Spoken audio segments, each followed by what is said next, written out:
Olá, aqui é a Fabiana de Oliveira Ribeiro, sou doutoranda do Programa de Pós-Graduação em Educação da Faculdade de Filosofia, Ciências e Letras de Ribeirão Preto, USP. E eu pesquiso o mal-estar docente.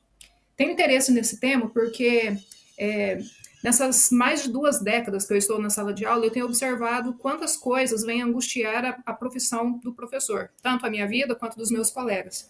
E quando eu entrei para o grupo de pesquisas GEPAD, pude estudar mais a fundo esse tema, gostei e estou aqui mergulhada nele até então. Fui orientada pela professora Elaine Solini a ler alguns autores, tenho até alguns livros aqui do Christian Dunker, Marcelo Ricardo Pereira, Rinaldo Voltolini, Pedro Colli Baldino, especialmente esses 3 livros aqui, que foram os que me nortearam, mas estão me guiando e me ensinaram muita coisa desde o meu projeto de pesquisa. O meu tema, em especial, é o mal-estar docente, o desencantamento do professor durante a pandemia e o ensino remoto. Eu sei que o mal-estar docente já é algo cotidiano na vida do professor, mas eu gostaria de aprofundar mais nesse mal-estar que tem acompanhado o professor após a pandemia, durante e após a pandemia, porque a minha hipótese é que durante a pandemia esse mal-estar foi intensificado, né? E é isso que nós vamos estar discutindo aqui hoje nessa pequena apresentação que eu pretendo fazer de forma o mais breve possível. Então vamos lá. A psicanálise foi criada por Sigmund Freud no século XIX, como uma tentativa de compreender e tratar os processos mentais inconscientes. Freud utilizou vários métodos, inclusive ele se autoanalisava, interpretava seus próprios sonhos, criou a associação livre e usava esses métodos com ele mesmo, numa tentativa de aperfeiçoar os seus métodos de análise daquilo que poderia vir do inconsciente dos pacientes que ele tratava. Então, a psicanálise, ela é, além de uma teoria, ela é um método terapêutico que interpreta fatos que vêm à tona pela fala dos pacientes.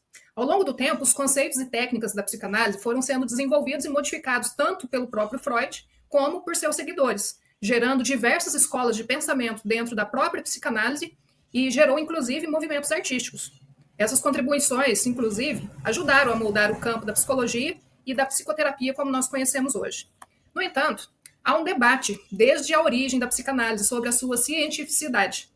Esse debate se deve às dificuldades de testabilidade empírica, porque a psicanálise ela é uma ciência baseada basicamente em fatos subjetivos, difíceis de comprovar em laboratório por meio de experiências. E como as ciências elas são muito experimentais, essa visão científica rejeita aquilo que não pode se provar. E a psicanálise ela sofre, então, esse preconceito aí devido à sua natureza predominantemente teórica, né? E às suas dificuldades de testar as suas hipóteses de maneira objetiva e quantitativa.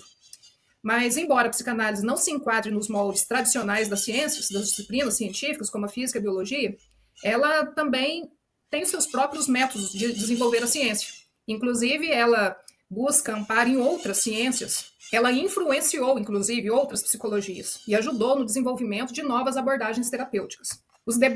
Esses debates sobre a natureza científica da psicanálise acontecem basicamente por 3 razões. A primeira delas é a falsificabilidade, que é um termo criado pelo filósofo da ciência austríaco Karl Popper. Segundo ele, toda ciência é falsificável.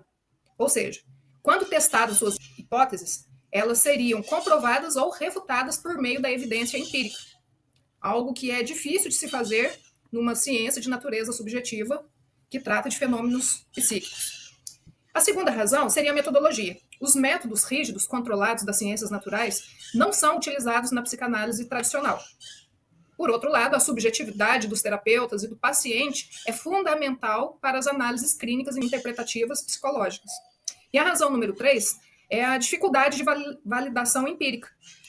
Ainda que algumas ideias da psicanálise possam ser reforçadas por evidências clínicas e até anedóticas, muitos dos seus conceitos iniciais ainda não foram totalmente corroborados pela ciência convencional.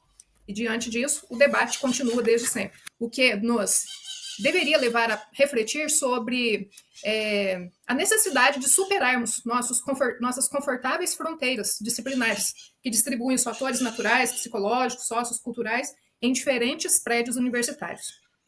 Freud foi o criador da psicanálise, amplamente chamado de o pai da psicanálise. Ele fundou a psicanálise a partir de estudos de análise do comportamento, das falas de pacientes histéricas e pacientes também que apresentavam outros tipos de distúrbios neuróticos e psicóticos. Ele observou que muitos dos sintomas dos seus pacientes não tinham causas físicas, mas estavam enraizados em conflitos psicológicos e experiências passadas desses pacientes. Freud desenvolveu a teoria do inconsciente. Segundo ele, grande parte do comportamento humano é influenciada por processos mentais inconscientes, que foram resultantes de experiências infantis, traumas, desejos reprimidos daquele sujeito que está em sofrimento. Freud também desenvolveu uma teoria chamada de teoria psicossexual, na qual ele descreve a progressão da infância até a idade adulta e como os conflitos passados em cada uma dessas etapas podem ter causado distúrbios psicológicos nos pacientes. Dentro do método terapêutico criado por Freud, havia a técnica da livre associação, em que ele estimulava o paciente a falar de forma livre, para que durante essa conversa ele deixasse vir à tona aquilo que estava guardado no seu inconsciente. Ele também enfatizou a interpretação dos sonhos como uma forma de acessar o inconsciente.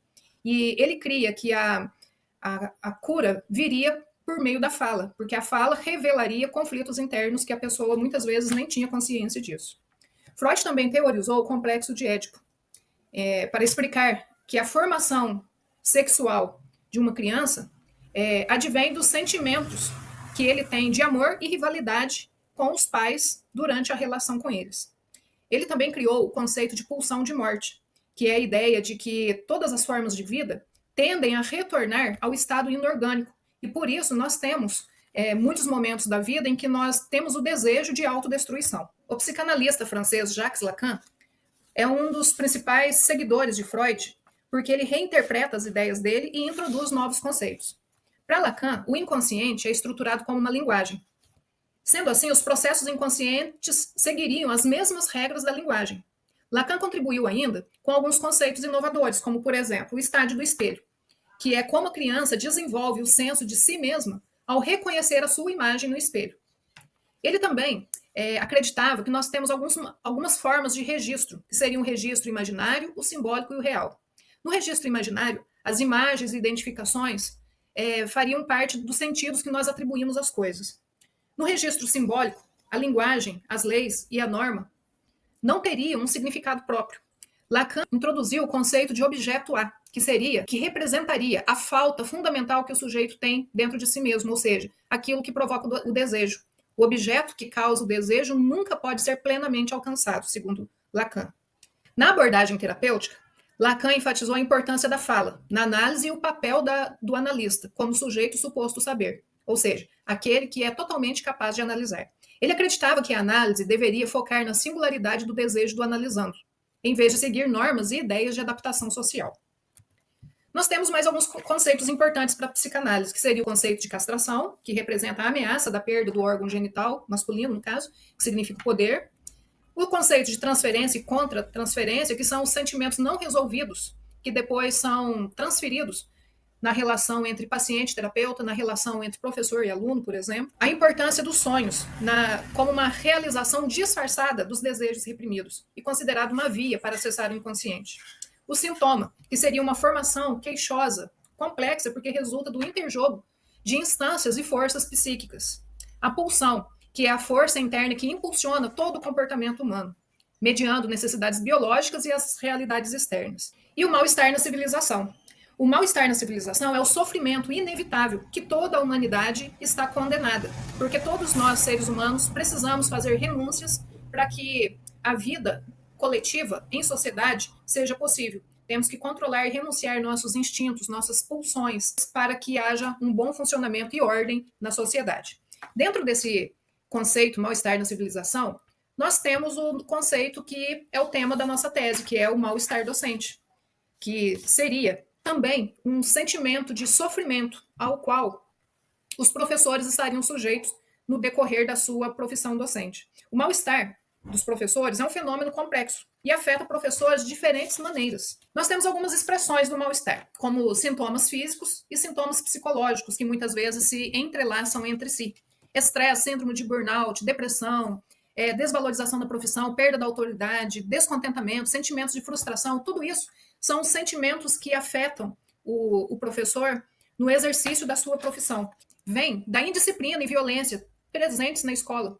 A superlotação das salas, as jornadas de trabalho excessiva, falta de apoio institucional, o choque de geração entre professores e alunos, a pressão que os professores passam por resultados, bons resultados, o uso de novas tecnologias, novos métodos.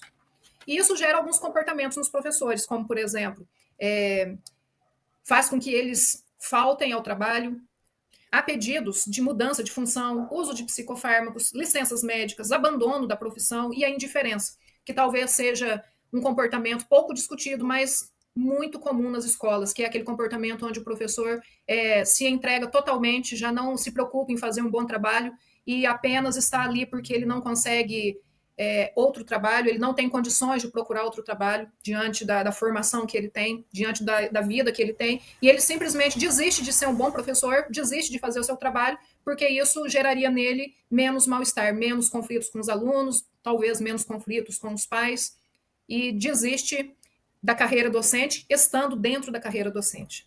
Nós temos muitos desafios, né, que são enfrentados pelos professores. O próprio relacionamento entre professor e aluno, entre professor e pais, que geram muitos conflitos, a falta de estrutura das escolas, a carga de responsabilidades adicionais, como dar suporte psicológico para os alunos, suporte social para muitos alunos, e a combinação de todos esses fatores tem levado os professores a um estado de desespero, exaustão, e tem tirado a qualidade de vida destes, né?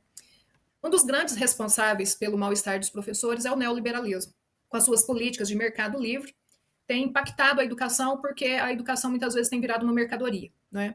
Nós temos aí a proletarização do trabalho docente, porque a educação é tratada como um produto do mercado, e diante disso é preciso precarizar o trabalho do professor, que é visto apenas como um executor de tarefas, de políticas educacionais, diminuindo assim a autonomia dos profissionais. Temos muita pressão por resultados, porque o foco está na produtividade, na eficiência, né? As mesmas métricas do mercado são aplicadas na educação e os professores são pressionados a mostrar resultados rápidos e tangíveis, muitas vezes em detrimento da qualidade do ensino e do bem-estar dos alunos. A redução de recursos também é muito frequente. Há cortes de orçamento na educação, especialmente a pública, que levam a salas serem superlotadas, ocasionam a falta de material didático e infraestrutura inadequada muitas vezes, o que aumenta o estresse e a carga de trabalho dos professores. A desvalorização do professor também é frequente, tanto a desvalorização econômica quanto a social. Os salários são baixos, falta reconhecimento, faltam condições de trabalho, o ambiente é precário, há um estímulo ao individualismo e à competitividade, e isso se manifesta nas relações interpessoais dentro da escola. No entanto, se esquece que a falta de cooperação e apoio entre colegas aumenta o isolamento e o estresse desses profissionais. Há também uma flexibilização das contratações dos professores. Muitas vezes são contratados temporariamente, o que precariza mais ainda esse trabalho, deixando esses sujeitos inseguros sobre a segurança do seu emprego e falta de estabilidade no trabalho. Temos adoecimento, a síndrome de burnout, que são reflexos da combinação de todos esses fatores. Um alto índice de adoecimento físico e mental, exaustão emocional, despersonalização e reduzida realização profissional. O neoliberalismo estrutural e sistêmico talvez seja o que mais afeta a qualidade de vida e a saúde dos professores. Agora vamos intensificar todo esse sofrimento num período de pandemia, em que uma doença mortal assolava, batia as portas de todos os lares, havia rumores de crise econômica, de perda de emprego, e tudo isso impulsionou ainda mais o sofrimento dos professores. Nós temos aqui alguns fatores que impactaram mais durante a pandemia, que foi a ausência de interação presencial com alunos e colegas, o próprio isolamento social pedido pelo governo para manter a saúde, dificultar a proliferação da Covid-19, acabou causando outras doenças, né? Como a ansiedade, a depressão, porque a falta de apoio, a falta de calor humano ali causou muita solidão e desamparo, tanto para alunos quanto para professores, nessa sociedade em geral. Mas foi um fator a mais para causar mal-estar dos professores. Havia, como sempre, a pressão para manter uma boa qualidade de ensino e garantir o aprendizado, mesmo no ambiente remoto, que o professor muitas vezes não se sentia capaz para exercer, para trabalhar daquela forma. E a preocupação com a eficácia dessas aulas online, o desempenho dos alunos, gerou muita frustração. Houve também o conflito com as atividades domésticas. Conciliar o trabalho remoto com as responsabilidades domésticas e familiares gerou muito estresse e sobrecarga emocional, especialmente para as mulheres, que foram as mais afetadas devido à carga de trabalho doméstico. Nós tivemos um impacto na saúde mental dos professores.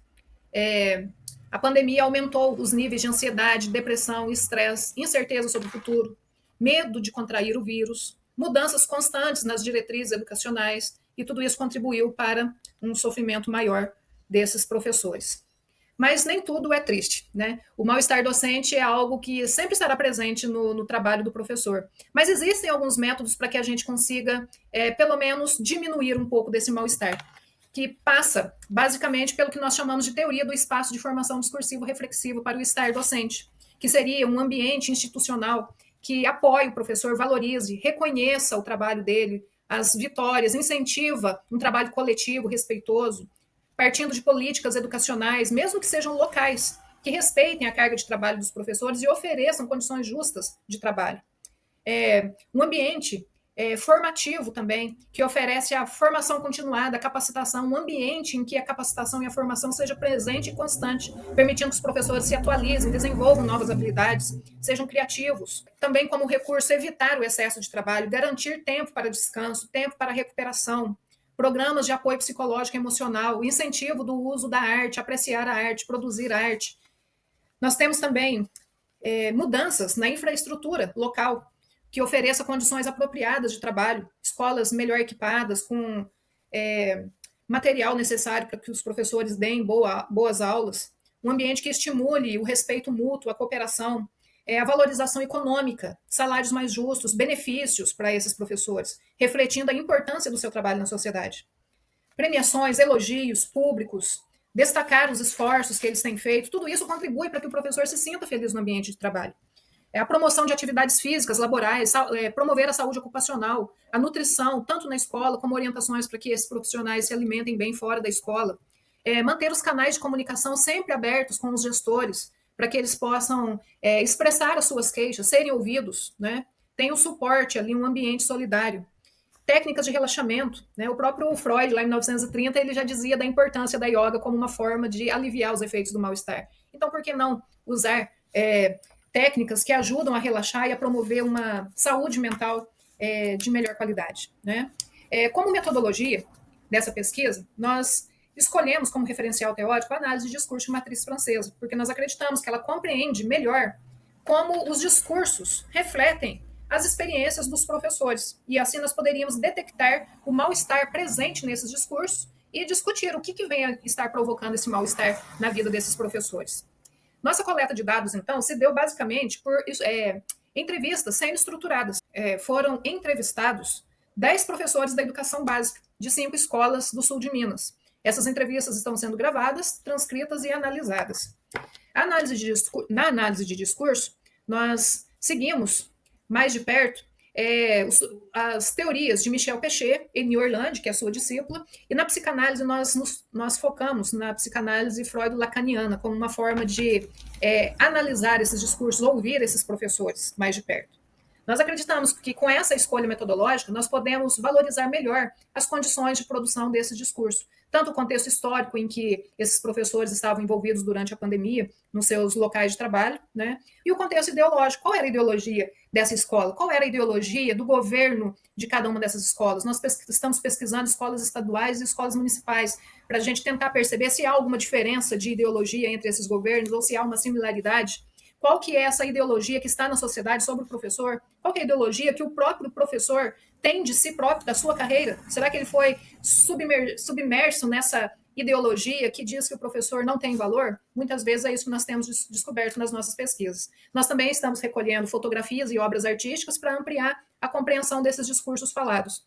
Os professores mesmo enviam fotos de locais que causam neles mal-estar e sugerem obras de arte que, para eles, representa o mal-estar ou uma forma de fugir desse mal-estar que ele está condenado no seu trabalho, né? Nós também interpretamos o silêncio, os deslizes, os atos falhos, né? As nossas leituras, elas buscam entender mais do que é dito, né? Entender, interpretar, dar significado a esses discursos, que não é uma coisa fixa, que é uma coisa muito subjetiva. Também está ligado com a ideologia de quem analisa, não é? Mas que permite sempre novas leituras e novas interpretações desses dados. O paradigma indiciário também é algo que está presente na nossa pesquisa. Essa teoria criada por Ginsburg valoriza a minúcia, o detalhe, a pista, e é isso que nós estamos também observando nos discursos desses professores analisados. Partimos então para algumas análises do que os professores nos disseram. Nós temos aqui o recorte dito pela professora Flora, do Colégio Ateneu. Ela diz o seguinte: parece que eu não estava sabendo dar aula, que eu não estava atendendo tudo que eles me perguntavam. Parece que eu estava sempre me cobrando, mas mesmo assim eu achava que estava faltando. Por isso que eu falei assim: eu podia fazer mais, mas eu sou insegura com as coisas, então eu sempre fico me cobrando. Eu acho que eu não sei. Eu tenho mania de querer ser perfeita nas coisas, então eu achava que não estava suficiente. Nós vemos aqui, na fala dessa professora, várias amostras de mal-estar, né? Nós percebemos uma forte sensação de insuficiência e autocobrança. Essa autocobrança não nasceu do nada, não nasceu porque ela se considera uma pessoa que busca a perfeição, mas nasceu da cobrança que a própria professora enfrenta da sociedade, do Estado, da gestão local, por um trabalho que parece que nunca é suficiente, né? Então, essa necessidade de ser melhor, de ser perfeita, de se cobrar muito, acaba causando frustração e tristeza na professora, e um desgaste, um cansaço tremendo, porque não tem nada mais desmotivante do que a pessoa nunca se sentir suficiente, nunca se sentir fazendo o correto, fazendo tudo de forma ideal como é esperado, né? E se isso se junta à característica pessoal, que aí sim, né, a professora se sente perfeccionista, isso causa um cansaço mental muito grande, porque ela vai se cobrar ainda mais, né?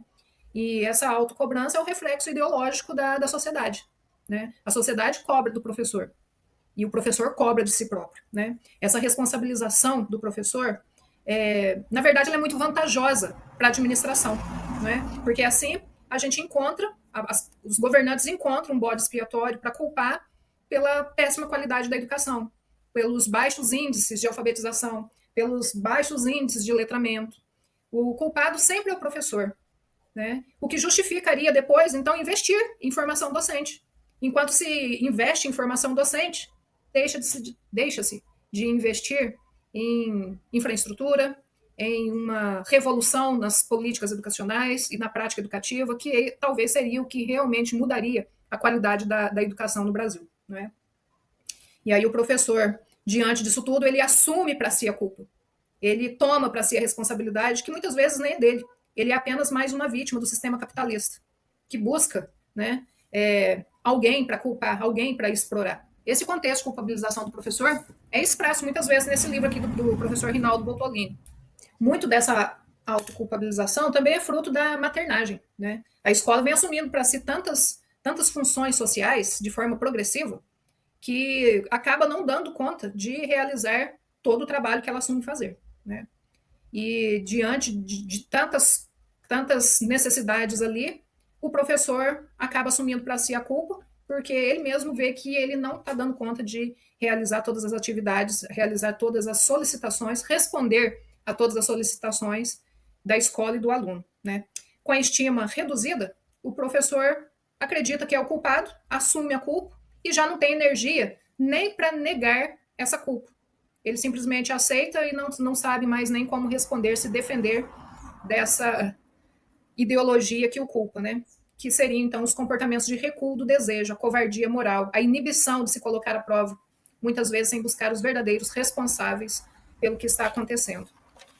Aqui nós temos um outro trecho, dito agora pela professora Capitu. A pesquisadora fez a pergunta: você se considera uma professora perfeccionista? Professora Capitu: sim. Pesquisadora perguntou: você se cobra muito? A professora Capitu respondeu: sim, eu não consigo, Fabiana, entrar na sala de aula e falar assim, tipo assim, vou chegar na sala de aula e vou abrir o livro ali. Eu não consigo. Eu queria ter esse dom, mas eu não tenho. A pesquisadora então faz um comentário: eu não sei se isso seria um dom. Será que não é um defeito? Professora Capitu, risos, mas eu não consigo. Todo dia, nem que seja, sabe, o tempo de ver ali o que vai se passar. Por exemplo, Às vezes, quando eu não tenho tempo, mais na parte da tarde, aí à noite, eu já preencho o DED. DED é o Diário Escolar Digital, que muitas vezes, quando o professor não tem internet própria, a escola não oferece internet, ele precisa ser preenchido com antecedência, enquanto o professor está no lugar onde ele tem internet, para que depois, no outro dia, ele consiga fazer a chamada e acrescentar a nota e a participação dos alunos. Todo dia preencho, porque eu não deixo nenhum dia. Eu gosto de levar tudo para mim, para depois não sobrecarregar, né? Aí eu preencho todo dia. E às vezes eu começo até antes. Mas aí, se não der tempo, aí à noite eu já vou lá, como se diz. Já fecho a bolsa sabendo que eu vou chegar lá e vou passar. Eu não consigo, infelizmente. Faz 22 anos que eu dou aula e eu não consigo ser diferente. Espero conseguir ainda. Aqui nós vemos um excesso de preocupação da professora Capitu, né? Que mesmo com 22 anos de carreira, ela não abre mão desse planejamento que ela faz todos os dias antes de ir para a sala de aula. Ela mesmo diz que seria um dom, né? Se ela conseguisse simplesmente chegar na sala de aula e abrir o livro e dar a aula dela. Com 22 anos de carreira, provavelmente ela é muito capacitada para isso. Ela provavelmente conseguiria dar uma aula ali de improviso sem dificuldades. Mas ela se preocupa. Todos os dias, mesmo sabendo o conteúdo que ela vai dar aula, ela se prepara, ela preenche o diário digital para manter tudo em dia, para que também isso não a sobrecarregue de trabalho no final do bimestre. Mas quando ela diz que é um dom, aquele professor que talvez não tenha tanta dedicação assim, nós percebemos aqui uma frustração. Ela se sente cansada, ela se sente sobrecarregada por ter que fazer isso todos os dias, porque possivelmente ela tem tantas outras atividades para serem feitas, inclusive administrativas, como nós veremos a seguir, que faz com que o tempo dela seja reduzido para o que realmente interessa, que é preparar a aula e depois aplicar essas aulas, né? Então nós vemos aqui a presença, por exemplo, do advérbio ainda, que expressa continuidade e a persistência, né, de uma ação, sugere o desejo de deixar de ser tão afetada pelo trabalho por vir. Nós temos aqui uma ansiedade, ela se preocupa excessivamente com o trabalho do dia seguinte, né? E isso causa mal-estar nela, ao ponto dela desejar ter o dom de não se preocupar, porque isso faz mal para ela, né? Os professores muitas vezes são persuadidos que são os responsáveis pelo insucesso escolar. E essa concepção de que o fracasso do aluno que não aprende se deve às questões do próprio aluno, como questões psicológicas, neurológicas, familiares, ao longo dos tempos foi sendo substituído pela concepção de que se o aluno não aprende algo, é porque o próprio professor é quem tem o problema. E a escola não fez nada por aquele aluno. O aluno é totalmente responsabilidade do professor e da escola. Se ele não aprende, a culpa é da escola. Nunca será do aluno. Essa é a ideologia que nós temos hoje em dia, né? A mesma ideologia que culpa o professor, que desqualifica o docente, que faz com que esse professor assuma uma outra identidade, a identidade forjada pelo Estado e pela sociedade, né? E aí o professor Rinaldo Voltolini diz uma frase muito triste. O professor acaba ocupando o mesmo lugar que a histérica ocupava na época de Freud. Só pode ter sua palavra ouvida através de seu sofrimento mudo, porém eloquente. Um outro recorte que nós vamos analisar agora vai falar para a gente sobre a questão da burocracia que invadiu o trabalho do professor e as turmas numerosas, que consequentemente aumenta essa burocracia para o professor. Então nós temos aqui dois recortes das duas professoras entrevistadas do Colégio Ateneu, e as duas vão fazer a mesma queixa. Vamos lá. Professora Capitu primeiro. Eu considero um ponto negativo é a quantidade de aluno por sala, 40, 42, 38. Então, no ensino fundamental, né? A gente trabalha com essa dificuldade. Aí não tem como você dar uma atenção mais específica, você fazer uma aula mais dinâmica, porque aí, até como se diz, você vai deslocar o aluno ali, sabe? A tua aula já está acabando, porque é muita gente. Agora o trecho da professora Flora. O que me magoa durante a carreira é o que todo mundo sente mesmo quando as turmas são muito grandes, muito serviço, muita burocracia. Essas coisas só que me chateiam. Então, nós vemos aqui que as turmas numerosas são um problema para o trabalho do professor. Ele não consegue deslocar essas turmas para dar uma aula diferente, fazer uma atividade extra-classe. É difícil controlar o comportamento de muitos adolescentes no mesmo local, né? E lidar com grupos numerosos, e especialmente de adolescentes, é extremamente estressante. Primeiro, é preciso contê-los em algum lugar. No caso da sala de aula, contê-los entre quatro paredes. Agora, multiplica esse sofrimento se a gente tem uma sala de aula nesse calor que o Brasil tem enfrentado, com ventiladores estragados ou nem existentes na sala de aula, ou ventiladores extremamente barulhentos, que impedem o professor de ser ouvido por esses alunos. Depois disso, o professor precisa, além de contê-los, ensiná-los um conteúdo curricular, que muitas vezes, às vezes, não é de interesse desse aluno. Ele está interessado em outras coisas da idade dele. Mas o professor tem que ensinar uma coisa ali que é do mundo adulto para eles. Chamar a atenção desses adolescentes de alguma forma. 3. Atender às demandas particulares do ato educativo. Atender aqueles alunos que não entenderam, que fizeram uma pergunta, ou que são distraídos, ou que precisam de uma atenção especial ali para realizar uma atividade. E, além disso tudo, ainda tem os demais atos que a escola vem assumindo para si. Porque, às vezes, o professor tem que parar a aula dele para ouvir um aluno que não está bem, para ouvir o desabafo de algum aluno, para atender alguma outra situação que não tenha muito a ver ali com o ato educativo, mas que tenha a ver com a necessidade do professor de exercer essa maternagem, de cuidar desse adolescente, de oferecer cuidado e atenção para ele naquele momento ali, né? Então, turmas muito grandes dificultam todo esse trabalho. No entanto, né, o tempo escolar, né, é uma fórmula de poder, uma relação com a economia, com a política. O entendimento da carga de trabalho, somado ao número de alunos em cada sala de aula e na escola, na totalidade, é uma peça-chave para um ajuste orçamentário. Mais alunos num único local gasta menos salário de professores, menos energia elétrica e outras economias que o Estado faz a custos altíssimos, porque ali está dificultando a vida de várias pessoas e atrapalhando a aprendizagem desses sujeitos.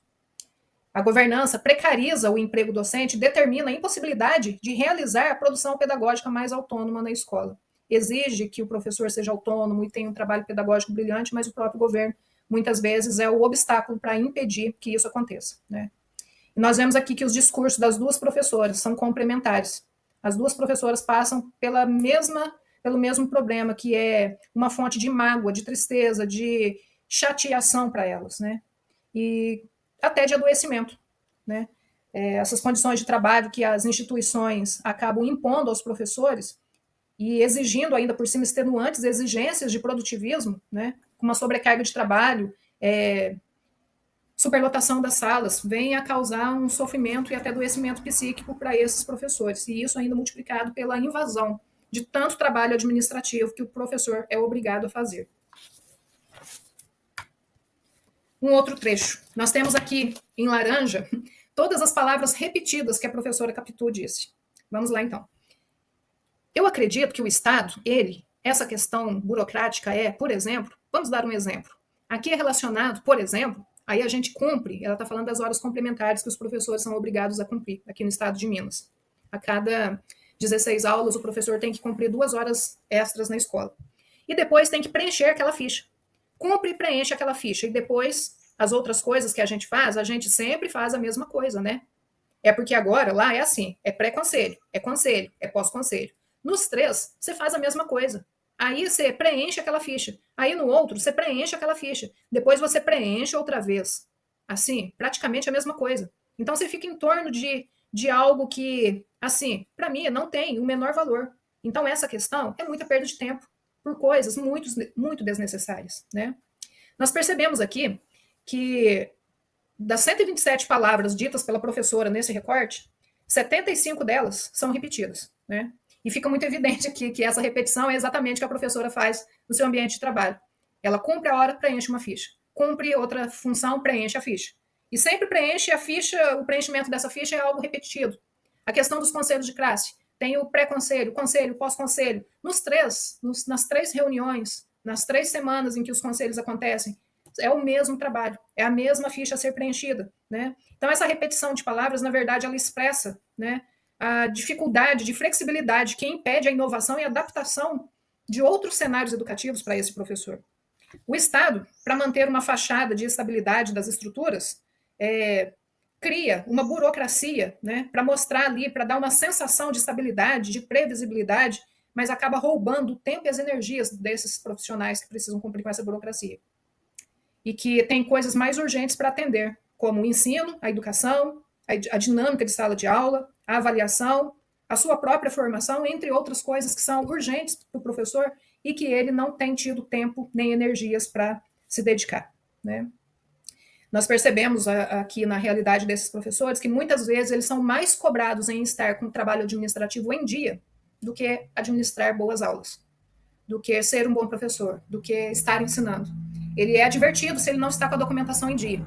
Mas se ele deixa de ensinar, se ele não faz um trabalho bem feito, isso não é motivo de ser advertido. Então, nós vemos que a própria ideologia e o sistema de governo tem empurrado o professor para aquela indiferença, porque ele não se sente, ele não tem tempo e energia para fazer tanto trabalho, então ele vai fazer aquilo que ele é mais cobrado e onde ele pode ser punido, né? E essa aparência de organização, na verdade, torna os processos mais lentos e retardam as outras tarefas que talvez tenham mais legitimidade. O professor consciente vai ficar frustrado, desmotivado, porque ele está vendo que aquele sonho que ele tinha de ser alguém que ia ensinar e mudar o mundo através da educação não consegue se cumprir, porque simplesmente ele é sobrecarregado de outras atividades, né? Um outro trecho aqui que nós vamos estar analisando vai falar sobre a formação continuada, né? Nós temos aqui um recorte da professora Flora que diz o seguinte: hoje em dia não tem mais nenhum curso que ajude a gente a melhorar. Como falo, assim, a modernizar o nosso serviço. Quer que a gente dá aula, não sei que jeito, mas não oferece nada para a gente. Eu acho que afeta a nossa forma de trabalhar também. Quer que a gente renova, mas não oferece nada para a gente. Dão aqueles cursos online lá. Eu já fiz alguns, mas parece que antes, acho que uns 5 anos atrás, 8, tinha muito curso para a gente fazer e ajudava. Aí falavam, você vai fazer esse curso só para ir passear em Poços. Mas ajudava a gente a renovar a maneira da gente trabalhar. Hoje em dia, não tem mais.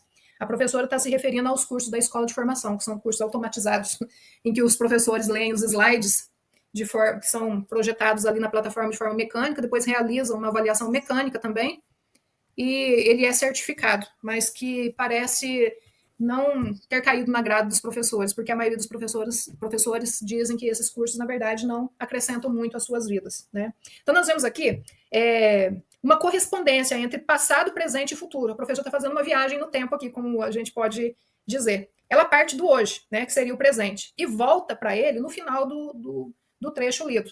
O futuro não é encontrado nesse trecho a partir de verbos, mas de forma conceitual, pelo uso das expressões modernizar, renovar, que inclusive aparecem em 3 ocorrências nesse trecho, demonstrando uma valorização dessa ideia pela interlocutora, possivelmente diante da incerteza educativa global, como afirma o professor Marcelo.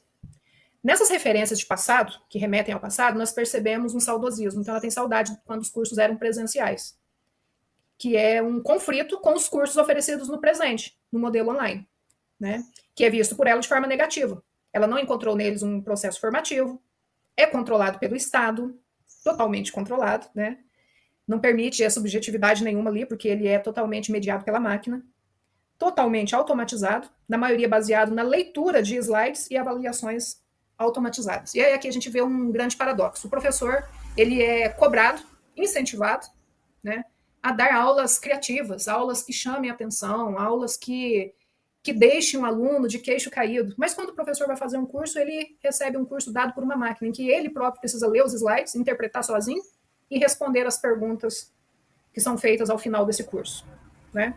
Tudo ao contrário do que é cobrado do professor. O professor não pode oferecer um tipo de aula assim para os seus alunos, mas é esse tipo de aula que a formação dos docentes oferecem para eles, né? Essa interação que o cursista, docente, interage ali somente com a máquina, né? Parece um processo industrial de formação. Enquanto, segundo Novoa, formar-se supõe troca, experiência, interações sociais, aprendizagem, um sem fim de relações. E aqui Saviani complementa dizendo: a educação é um processo humanizador.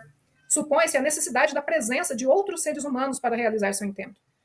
E esses cursos da escola de formação são totalmente o avesso disso que os especialistas dizem, né? Nós percebemos aqui também que as escolhas linguísticas feitas pela professora, né, no caso aqui, os verbos, o verbo dar, por exemplo, é usado no presente do indicativo de forma coloquial, fora da norma padrão da língua portuguesa, né? E esse presente do indicativo, né, expressa o quê? O sentido de que é algo habitual. Ela diz assim, quer que a gente dá aula. Então, esse uso errado aqui, entre aspas, né, o uso coloquial do verbo dar nessa expressão, recebe o sentido de que é algo habitual, um estado permanente, universal.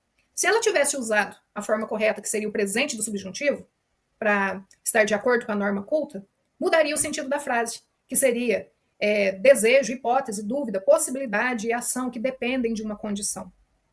Essa escolha inconsciente que a professora fez pela forma coloquial da linguagem revela a não existência de um espaço para possibilidades, mas uma imposição, porque comanda o trabalho docente, independente das condições de quem dá essa aula. O mesmo processo ocorre com o verbo renovar, em que ela diz, quer que a gente renova, inclusive falou 2 vezes, né? Ou seja, não há uma abertura para a diversidade de situações docentes, há uma determinação a ser seguida. E o trabalho precisa ser realizado daquele jeito, como a própria professora diz, né? Uma expressão mineira aqui, muito comum.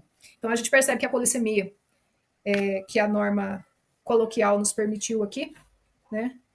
Diz muito sobre o estado inconsciente dessa professora que se sente obrigada a trabalhar de uma determinada forma, não tendo direito a dar o seu toque, a fazer as coisas da sua forma, do seu jeito, ter a sua própria autonomia, né? Isso tudo mostra o lugar sintomático que a formação docente ocupa, o lugar da queixa, como o professor Rinaldo diz em 2018. Pois não se leva em conta o princípio pulsional na formação, no campo do saber, o que é alimentar uma máquina de produção de profissionais desbussolados, condenados a ficarem perdidos em seu campo de trabalho, ressentidos com sua própria formação, né? Outra palavra que chama atenção, o uso do advérbio lá. Aqueles cursos online lá. Marca o distanciamento da docente com os cursos que não chegam a cumprir a necessidade do aqui, o aqui onde ela se encontra, né? O aqui onde a enunciadora se coloca. Mas os cursos estão lá, distantes da minha realidade, né? Outra análise que nós podemos fazer para estarmos encerrando essa exposição é da professora Capitu, mais uma vez. Ela diz assim, às vezes, se a gente tivesse algum curso de capacitação, alguma coisa assim, que até mesmo na questão da tecnologia, né? Tem muitos professores ali que a gente vê que não tem, que tem muita dificuldade, seja até a própria edição de uma prova. E aqui nós percebemos, pela construção linguística da professora, o uso da conjunção condicional se, que confere o sentido de ação hipotética, não realizada, como uma condição para que ocorra, mas uma hipótese, né? Se a gente tivesse algum curso. Então, é uma hipótese que está distante de acontecer no momento. A professora sugere que os professores poderiam receber capacitação. Aí ela usa a palavra capacitação porque será que os professores são incapacitados? Ou estão incapacitados em tecnologia, que é o que ela diz, né? Capacitação em tecnologia. Já que, segundo ela, muitos professores com dificuldades básicas de informática. Então, nós nos questionamos se os professores estão incapacitados dentro dos conhecimentos de informática, né? Esses cursos online, será que eles não são uma forma de tortura, então, para esses professores que não dominam esse tipo de linguagem? Fica uma questão. Isso seria uma tortura para esses professores que não dominam a informática ou seria uma forma de desenvolver essa informática? Os cursos não atendem à formação especificamente em informática, mas eles usam o método informática para ensinar algo que os professores precisam, mas que, por eles não entenderem o método, será que essa aprendizagem está chegando aos professores? Se essa desconfiança for legítima, nós cremos que fica impossível compreender o nível de sofrimento desses professores ao serem convocados para o ensino remoto durante a pandemia de forma tão abrupta, em que eles passaram a precisar trabalhar com essa informática sem que eles não tivessem muito domínio. Bem, eu fico por aqui, agradeço a paciência e a atenção e aguardo as considerações que serão muito bem-vindas para o crescimento da minha tese. Até logo.